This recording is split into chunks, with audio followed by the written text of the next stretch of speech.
Good afternoon, my name is Niko, host of the political radio show Mika Says Sukasa, which you can catch 7 p.m. Eastern Standard Time here on YouTube, on Facebook Live, or on awakeradio.us or iHeartRadio. Today, I wanted to talk to you all about a lawsuit that is particularly influential in the future of our democracy. For those of you who have been following me for a long time, you know that I was part of the DNC fraud suit as far as the crafting of the suit and how we were going to go after the DNC for committing blatant fraud, denying that they were committing fraud, and we were ultimately trying to come up with ways to hold them accountable. And we, obviously, as many of you know, did. We initiated a lawsuit in South Florida through the Beck and Lee trial law firm, and we have heard various updates. Thank you very much to Jared Beck for bringing those updates. He is one of the co-litigators of that particular class action case. And many of you have been asking, what is the status of this case? What's going on? How is it going to work?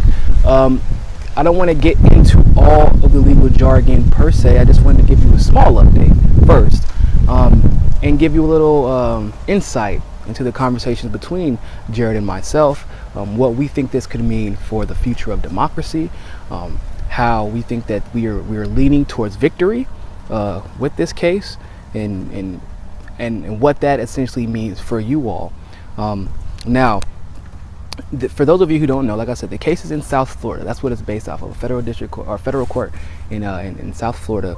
The judge is actually Republican, and the judge also doesn't like Debbie Wasserman Schultz. But he's a firm judge, he's a fair judge, he's an objective judge.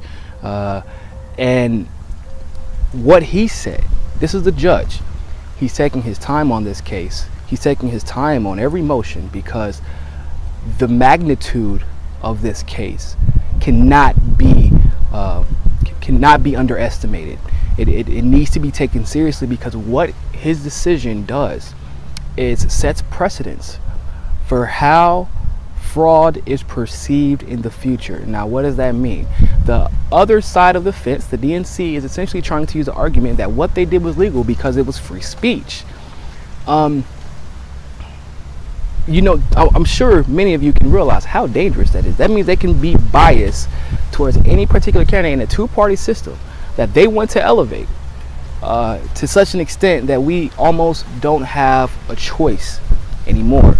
That's a pretty big deal and a really huge claim.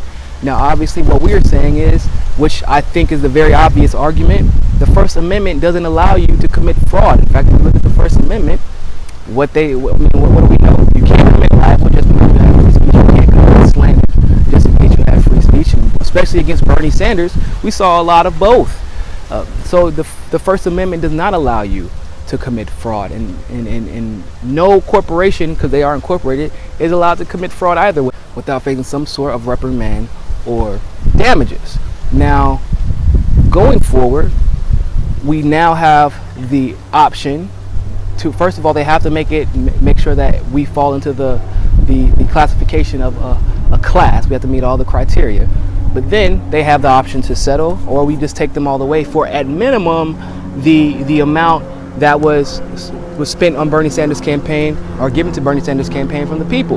Now, that's a huge amount of money. It's something like $280 million, to the point where it could bankrupt the Democratic Party. But more importantly, we can reach a settlement, and those are two big victories, because the settlement could legitimately be $280 million, because there is a possibility that they could be sued for a lot more, up to three. There's a statute out of DC that could lead to us making 3 times that. So there's a good chance that they may reach a settlement if they realize the case is impossible. Now, what does a settlement mean? A settlement means essentially an admission of guilt. A settlement means essentially that this precedent has been set. This precedent has been set, and now the parties at precinct levels can start getting attacked by progressives, and not only their political goings on, but in the legal field as well. If anyone ever feels like they're being that they are a victim of fraud, which obviously we will see, and we have seen, and we are seeing even at this moment, even as we speak. We have seen this happening quite frequently. So they will have to dial back, because they're going to think about their self-interest. You can't bankrupt your party by constantly committing fraud, constantly getting it taken to court, and constantly losing or having to give settlement after settlement after settlement. So once you see them dial back their fraud, once they have to start playing by the rules because they're worried about keeping their jobs, yeah, they're going to still try to find a way, but it's going to be much more difficult for them to find a way without getting caught. And those, if you go out in droves, in numbers, have a plan, execute and organize, that will make you more successful. Now, don't believe that this means that you're going to see a case finish at the end of 2017 or even 2018. Like I said, this case could change the precedence of everything we know as far as what fraud means if you are a political party. This case could affect the outcome of every Democrat, hell, even in the Republican Party. It could reflect or affect everything that we know, every candidate that is running now, 2018 or in 2020. So he is taking his time, but don't mistake that for stagnation. Don't mistake that for like we're losing and he's trying to obstruct justice. That's not what is happening right now, because a lot of people have thought that, but that's not happening. We're not seeing obstruction of justice. We're seeing justice carried out how it is supposed to be done, impartially, unbiasedly, and objectively. Now, for those of you who have been keeping up, you know that yes, the DNC, their lawyers have already admitted that they committed fraud. They openly admitted it, and then they said, that's their right. That is their First Amendment right to commit fraud, and that is not true. And so, and for all intents and purposes, we've already won on that front.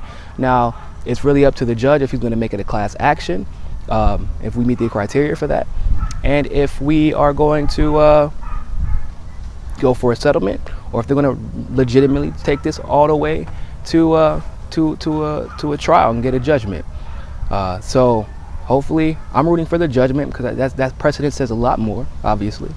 But this is just wanted to give you all an update and give you all a little bit of insight into me and Jared's conversation, because we think, I think it's important, and I love when me and Jared get together, we come up with some pretty great ideas.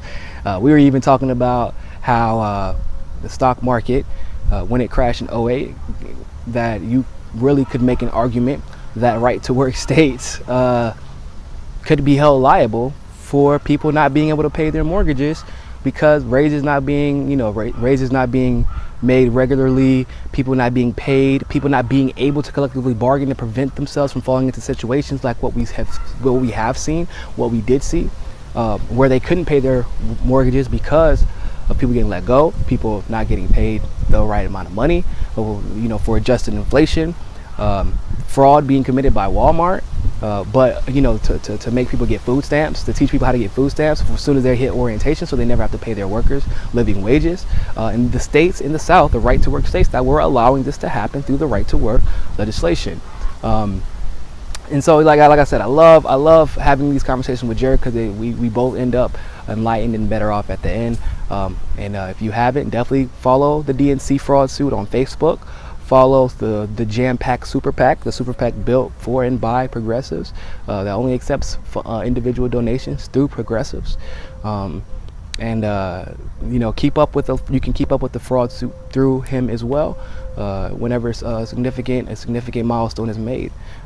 So please check us out. Keep paying attention. Keep hope alive, and don't ever forget that even though the battle may be long and arduous, it doesn't mean it's not necessary and that it can't be won. So always remember, find your balance. Thanks for watching. Like and subscribe. Have a good day.